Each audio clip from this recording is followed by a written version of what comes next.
Genocide poem by Silva in Jarabian. My ears hear the story.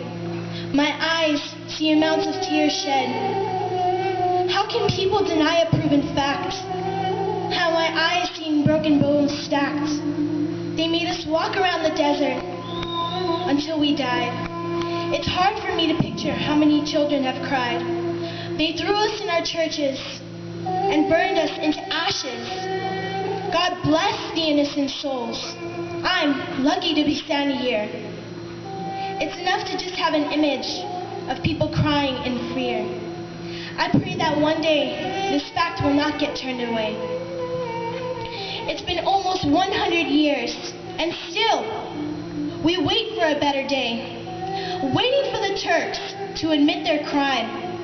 I'm tired of watching them deny it every time. I stand here with pride saying 1915, never again.